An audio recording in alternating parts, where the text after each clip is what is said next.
दोस्तों, किसी ने सच कहा है कि जो विधाता ने हमारी किस्मत में लिखा है वो हमसे कोई छीन नहीं सकता, और जो हमारी किस्मत में नहीं लिखा गया है वो लाखों प्रयत्न करने के बाद और लाखों चिंताएं करने के बाद भी हमें कोई दिला नहीं सकता। मैं गौरव वैष्णव आज एक कहानी के माध्यम से आपको बताना चाहता हूं।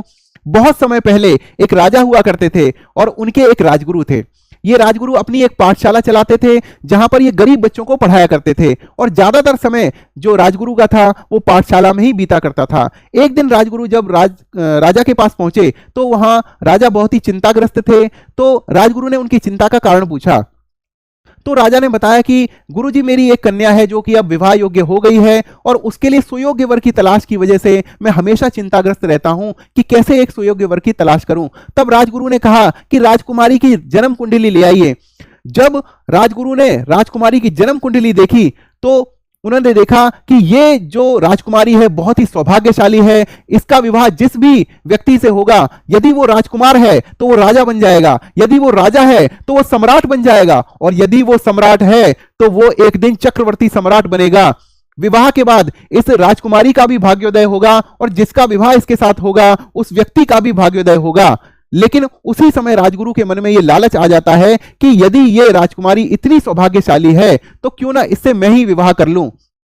तो वो राजा को बताते हैं कि साथ ही कुंडली में यह दोष भी है कि यदि आप सीधे सीधे इस लड़की की शादी, इस राजकन्या की शादी किसी से कर देंगे तो ये अपने ही विनाश का कारण भी बनेगी, और जिससे इसका विवाह होगा उसके कुटुंब का भी विनाश का कारण बनेगी। तो राजा पूछते हैं कि इसका क्या उपाय है। तो राजगुरु उनसे बोलते हैं कि आप एक संदूक में राजकुमारी को बिठाकर उसमें हीरे जवाहरात आभूषण सब रखकर उसको नदी में प्रवाहित करा दीजिए। तो जो भी व्यक्ति उस संदूक को खोलेगा, उस बक्से को खोलेगा, और जो भी पहला व्यक्ति राजकुमारी से मिलेगा उसी से राजकुमारी का विवाह होना चाहिए। इससे राजकुमारी का भी भाग्योदय होगा और उस व्यक्ति का भी भाग्योदय होगा।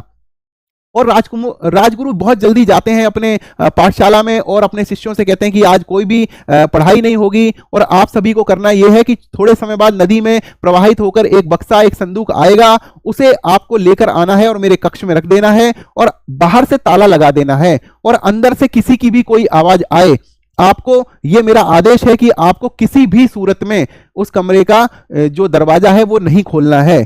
तो बिल्कुल ऐसा निर्धारित हुआ, और भारी मन से राजकुमारी को संदूक में बिठा देते हैं। बहुत सारे आभूषण, बहुत सारे रत्न, हीरे जवाहरात के साथ में जो राजकुमारी को उसमें बिठा दिया जाता है। तो होता यह है कि जंगल में शिकार करने के लिए एक राजकुमार भी आया होता है। तो और पाठशाला के पास पहुंचने से पहले ही वो राजकुमार संदूक को देख लेता है और अपने सैनिकों से कहता है कि इसको नदी में कूदकर ये संदूक को लेकर आओ। और जब राजकुमार के पास वो संदूक आता है तो उसे खोलकर देखा जाता है कि उसमें एक राजकन्या है, बहुत सारे हीरे जवाहरात और आभूषण भी वहां हैं। तो राजकुमार विनम्रता के साथ पूछता है कि हे देवी, आप कौन हैं और इस संदूक में आप क्या कर रही हैं और इसको नदी में प्रवाहित क्यों किया गया है। तो राजकुमारी सारी बात उन्हें बताती है और बताती है कि अब मैं आपसे ही विवाह करना चाहती हूं, आप ही मेरे स्वामी हैं और मेरा भाग्योदय और आपका भाग्योदय भी अब साथ ही होगा। तो राजकुमार, क्योंकि वहां पर आभूषण भी होते हैं, दोनों एक दूसरे को मुद्रिका पहना देते हैं और विवाह कर लेते हैं। और राजकुमार उस संदूक को भी क्या कहते हैं, खाली नहीं छोड़ते हैं, उसमें भी कोई सामान रखकर उसको आगे प्रवाहित कर देते हैं। और जो बच्चे, जो शिष्य पहले से ही इस संदूक का इंतजार कर रहे होते हैं, वो बड़ी मशक्कत के बाद इस संदूक को ले जाते हैं और अपने गुरु के कक्ष में रख देते हैं और बाहर से ताला लगा देते हैं।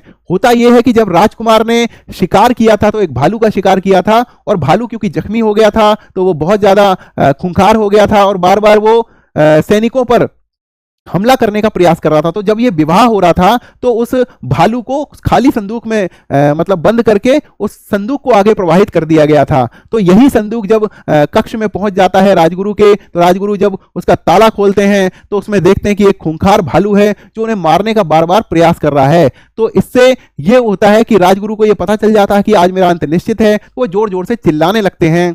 तो बाहर से जो शिष्य होते हैं वो उनकी आवाज सुनते हैं, लेकिन उन्हें अपने गुरु जी का आदेश याद आ जाता है कि इन्होंने कहा था कि चाहे कुछ भी हो जाए आपको ये कक्ष नहीं खुलना है। तो गुरु जी जाते हैं और जल्दी जल्दी से बोर्ड पर कुछ लिखते हैं। वो लिखते हैं कि मम इच्छा देवनाशम देव इच्छा प्रबलम राजद्वारे राजकन्या विप्र भालु भक्षितम। अर्थात जिसको जो मिलना था उसको अंततः वही मिला, और मेरी इच्छा के सामने जो देव की इच्छा जब आई तो देव की इच्छा बलवान थी और मेरी इच्छा का नाश हो गया, और देव की इच्छा ही अंत में प्रबल रही, और राजकुमारी जो थी वो राजद्वारे या राजघराने में पहुंच गई, और विप्र को यानी गुरु को भालू ने भक्षण कर लिया। तो इससे हमें यही सीख मिलती है कि हमें हमेशा पात्र बने रहना है, हमेशा अच्छे कर्म करने हैं। कोई भी काम आप कर रहे हैं, कोई भी तैयारी आप कर रहे हैं, कोई बिजनेस आप कर रहे हैं, तो सकारात्मक रहकर किसी से ईर्ष्या द्वेष नहीं रखना है, अपना 100% देना है, और उसके बाद आपके ऊपर जो विधाता है वो निश्चित रूप से कृपा करेंगे और आपका भाग्योदय होगा।